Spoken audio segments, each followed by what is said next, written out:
Hello doctors, this is Vishnukant Singh. Welcome solid in admission media. आज की इस वीडियो में मैं आपसे बात करने वाला हूं, अगर आपके रैंक 2000 से 15000 तक हैं तो आपको क्या क्या ऑप्शंस मिल सकते हैं।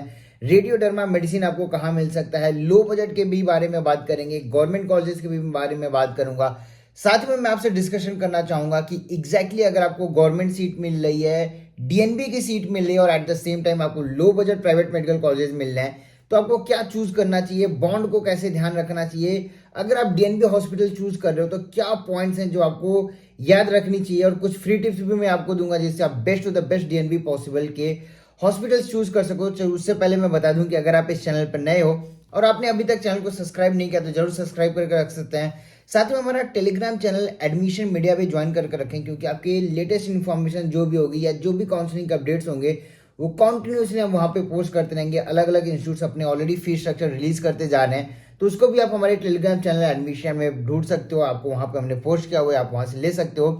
यहाँ पे अब मैं अगर आपका बात करता हूँ, अगर आपके रैंक 4000 तक है, अगर आप रेडियो देख रहे हो, मेडिसिन देख रहे हो, डर्मा देख रहे हो या कोई सा भी ब्रांच देख रहे हो, नो डाउट इंडिया के जितने भी टॉप इंस्टीट्यूट हैं या जितने भी टॉप प्रीमियम कॉलेजेस जिनको हम बोलते हैं, आइदर गवर्नमेंट, प्राइवेट, डीम्ड, सारी जगहों पे आपके लिए ऑप्शंस अवेलेबल रहेंगे। कोई प्रॉब्लम नहीं आने वाला है। लेकिन जैसे ही आपका रैंक 4500 प्लस होगा, ऑलरेडी मैंने बता रखा है in this session there will be a negative shift. I am not saying there will be a very huge negative shift, but yes there will be a negative shift even in the government colleges as well as the DNB hospitals.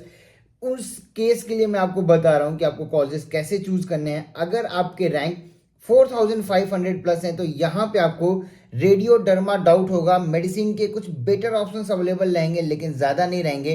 But on the other hand आपको DNB में top institutes के अंदर या top hospitals के अंदर सीटें ज़रूर देखते हुए मिलेंगी। वहीं पर अगर मैं आपसे बात करूं, आपके रैंक 8000 टू 12000 या 8000 टू 11000 तक हैं, तो यहाँ पे आपको गाइनीपीडिया डाउट पे रहेगा, सर्जरी, ऑर्थो, बाकी ब्रांचेस मिलेंगे। लेकिन अगर आपके रैंक 12000 टू 15000 तक हैं तो आपको ऑर्थो और सर्जरी पे थोड़ा कंसल्टेशन करना पड़ेगा। ऑर्थो के कॉलेज आपको चूज करने पड़ेंगे, क्योंकि ऑर्थो ऑलरेडी मैं 50% एक्सपेक्टेड कट ऑफ अभी तक नहीं बनाया हूँ, बहुत जल्द ऑलरेडी टीम उस पर एनालिसिस कर रही है।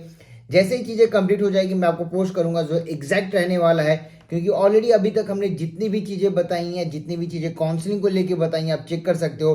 ऑलमोस्ट 95% एक्यूरेसी के साथ चीज़ें क्लियर होती आई हैं। तो ऑलरेडी मैं आपको बता रहा था कि अगर आपके रैंक 12000 टू 15000 तक हैं तो ऑर्थो के पॉसिबिलिटीज बनेंगे, कुछ अच्छे हॉस्पिटल्स में नहीं बनते हुए दिखेंगी, लेकिन सर्जरी के 100% चांसेस रहेंगे। अब मैं आपसे बात करता हूं कि एग्जैक्टली अगर आपको डीएनबी हॉस्पिटल चूज करना है तो कैसे चूज करना चाहिए, क्या आपको इंपॉर्टेंट पॉइंट्स ध्यान में रखने हैं। फिर मैं आपसे बात करूंगा कि लो बजट या गवर्नमेंट कॉलेजेस का ऑप्शन कैसे आप इग्नोर करके लो बजट में जाना चाहते हो, या क्या क्या क्लॉज आपको ध्यान में रखने चाहिए। सबसे पहले मैं बात करता हूं, अगर आप गवर्नमेंट कॉलेजेस के लिए ही देख रहे हो, बजट का प्रॉब्लम है आपके साथ, आप बजट नहीं देख सकते हो, सिर्फ गवर्नमेंट चाहिए, कोई प्रॉब्लम नहीं है, आप कोई भी स्टेट, कोई भी कॉलेज चूज कर सकते हो। लेकिन ट्राई करें उन हॉस्पिटल्स को या ट्राई करें उन कॉलेजेस को चूज करने की जहां पे बॉन्ड लिमिटेड हो, क्योंकि गवर्नमेंट कॉलेज से एमडीएमएस करने के बाद आपको बॉन्ड भी फुलफिल करना होगा, तो उस चीज़ का ध्यान रखें। स्टेट्स की प्रायोरिटी रखें, पहले दिल्ली, मुंबई, महाराष्ट्र, इस तरीके से लोअर स्टेट्स की तरफ जाएं। पेशेंट लोड ध्यान दें, इन तमाम चीज़ों के लिए आप हमारे पेड काउंसलिंग के लिए रजिस्ट्रेशन भी कर सकते हो। डीएनबी की अगर मैं बात करूं, अगर आप डीएनबी के हॉस्पिटल्स चूज करने जा रहे हो तो अगर आपका कॉलेज या आपको जो भी सीट मिल रही है वो पर्टिकुलर ब्रांच किसी मेडिकल कॉलेज के अंदर आती है, विदाउट एनी प्रॉब्लम आप डीएनबी का वो सीट चूज कर सकते हो। ऑन द अदर हैंड आपको वो हॉस्पिटल मिल रहा है जिसकी बेड कैपेसिटी 300 प्लस है, अगेन आप चूज कर सकते हो, कोई प्रॉब्लम नहीं है। यहाँ पे अगर आप अपने प्लेस को स्पेसिफाई कर रहे हो कि नहीं मुझे कोई सा भी ब्रांच मिले, डजेंट मैटर, मुझे दिल्ली में ही रहना है या मुझे मुंबई में ही रहना है या महाराष्ट्र में ही रहना है या आपके अपने स्टेट में ही रहना है, इन डैट केस आप चूज कर सकते हो। लेकिन जैसे ही आप हॉस्पिटल्स चूज करते हो या डीएनबी की वो ब्रांचेस चूज करते हो उन हॉस्पिटल्स के अंदर, या जहाँ पे नई सीटें आई हैं या पुरानी सीटें भी हैं लेकिन हॉस्पिटल की बेड कैपेसिटी 200 के बिलो आती है या 250 के बिलो आती है, इस केस में अगर आप इन फ्यूचर टीचिंग पर्पज के या टीचिंग में जाना चाहते हो तो यहाँ पे आपको एसआरशिप देना पड़ेगा। एसआरशिप के बाद ही आप टीचिंग में जा सकते हो, क्योंकि डीएनबी के अलग अलग क्लॉज हैं, डीएनबी की डिग्री के लिए अलग अलग वैल्यूज हैं, उसको आपको ध्यान रखना पड़ेगा। वहीं पे अगर आपको डीएनबी में एमडी मिल रहा है, नो प्रॉब्लम, आप चूज करो, कोई प्रॉब्लम नहीं रहेगा, पासिंग रेशियो का भी कोई प्रॉब्लम नहीं है। लेकिन जैसे ही एमएस की ब्रांच मिल रही है डीएनबी के अंदर, आपको संभल के चलना पड़ेगा, क्योंकि पासिंग रेशियो क्या है वो आप देख सकते हो। कोई भी हॉस्पिटल चूज करो उसकी फैकल्टी को ध्यान दें। अगर आप कोई कॉलेज चूज कर रहे हो या कोई XYZ गवर्नमेंट की कॉलेज चूज कर रहे हो, सिर्फ गवर्नमेंट होने के नाते चूज कर रहे हो, तो वहां पे आपको मैं बोलूंगा, अगर आप 8 to 12 पर एनम या 8 to 15 पर एनम की सीटें अफोर्ड कर सकते हो, तो लो बजट प्राइवेट का ऑप्शन चूज करें कंपेयर टू ऐसे गवर्नमेंट मेडिकल कॉलेज में जहां पे इंफ्रास्ट्रक्चर ही ना हो। या क्योंकि गवर्नमेंट कॉलेज या हॉस्पिटल की अगर मैं इंटीरियर एरियाज की बात करूं तो कैसी कंडीशन है ये आपको भी पता होगी, इसको मुझे बताने की जरूरत नहीं है। अगर आप सर्जरी चूज कर रहे हो, सिर्फ गवर्नमेंट कॉलेज होने के नाते चूज कर रहे हो, सर्जरी के लिए आपको भी पता है इंस्ट्रूमेंट्स चाहिए, लेटेस्ट टेक्नोलॉजीज चाहिए, और वो टेक्नोलॉजीज वहां पे प्रेजेंट ही नहीं है, तो आप सर्जरी क्या कर सकते हो आपको भी पता है। मेडिसिन चूज कर रहे हो, ऐसे एरिया में चूज कर रहे हो, आप हो दिल्ली के या आप हो नॉर्थ के, साउथ के इंटीरियर पार्ट में चले जाते हो जहां पे आपको पेशेंट इंटरेक्शन होगा। पेशेंट इंटरेक्शन में आपको उनकी प्रॉपर लैंग्वेज या जो लोकल लैंग्वेज है वही नहीं समझ में आ रही है, तो आप क्या पेशेंट को देखोगे ये आपको समझना है। रेडियो फिर भी चल जाएगा, डर्मा और मेडिसिन कैसे चलेगा ये आपको डिसाइड करना पड़ेगा। इसलिए मैं आपको बता रहा हूँ, अगर आप लो बजट प्राइवेट का ऑप्शन देख रहे हो तो उसके लिए आपको हमारी प्रीमियम काउंसलिंग की जरूरत नहीं पड़ेगी। आपको पेड में ही हम इतना गाइड कर देंगे या इतना अपडेट कर देंगे काउंसलिंग के बारे में या चॉइस फिलिंग के अकॉर्डिंग कि आपको 100% आपकी सीटें अलॉट हो जाएंगी, और वो भी आपको प्रीमियम कॉलेजेस के अंदर अलॉट होंगी। ऐसा नहीं है कि नॉर्मल कॉलेजेस रहेंगे, या एटलीस्ट वो कॉलेजेस रहेंगे जहाँ पे इंफ्रास्ट्रक्चर रहेगा, चीज़ें सीखने को मिलेंगी। इन चीज़ों को ध्यान दें। डीएनबी ऑलरेडी मैंने बताया है, पासिंग रेशियो ध्यान दें, फैकल्टी उस कॉलेज का ध्यान दें या उस हॉस्पिटल का ध्यान दें। अगर नया कॉलेज या नई हॉस्पिटल के अंदर डीएनबी की सीटें आई हैं तो उसको ध्यान देना जरूरी है, क्योंकि इंफ्रास्ट्रक्चर क्या होगा इन चीज़ों को ध्यान देना है। अगर मैं बात करूं सीट मैट्रिक्स इस बार क्या होने वाला है, ऑलरेडी आंध्रा तेलंगाना की तरफ से न्यूज़ आ रहा है, कुछ सीटें इंक्रीज हो रही हैं, और एक बार इस बार की काउंसलिंग में एमडीएमएस की तो सीटें ज़्यादा नहीं इंक्रीज होने की उम्मीद दिख रही है, लेकिन डीएनबी और डिप्लोमा की सीटें बहुत ज़्यादा इंक्रीज हो रही हैं। तो अगर आपको सिर्फ गवर्नमेंट कॉलेज से पढ़ना है, गवर्नमेंट कॉलेज का टैग लेना है, तो डीएनबी और एनबी डिप्लोमा की तरफ आप जा सकते हो।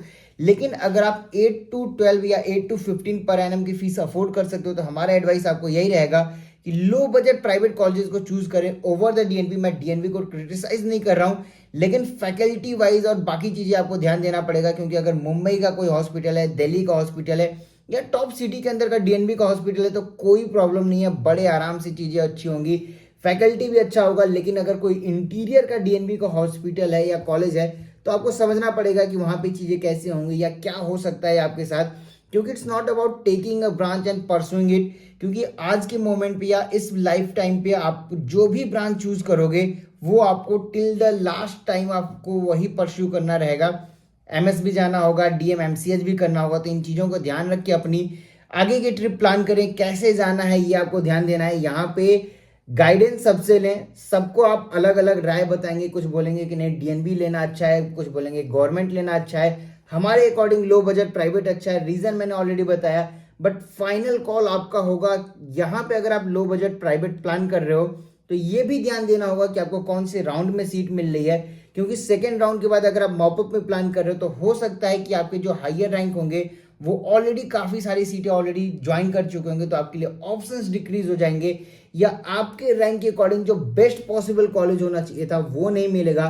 तो इस चीजों को ध्यान दे कैसे परस्यू करना है। अगर आप मैनेजमेंट या एनआरआई सीटें भी देख रहे हो, या प्रॉपर एमएस रमैया देख रहे हो, या बैंगलोर के कुछ टॉप कॉलेजेस देख रहे हो, जैसे जेजेएम दामनगिरी हो गया, जेएसएस हो गया, फादर मुल्लार हो गया, महाराष्ट्र की अगर मैं बात करूं डीवाई पाटिल हो गया, डीवाई पाटिल पूना कैंपस हो गया, नवी मुंबई, एमजीएम, अगर यहाँ के स्टेट प्राइवेट की भी मैं बात करूं सिंगर्ड हो गया, बाकी तमाम सारे कॉलेजेस हैं।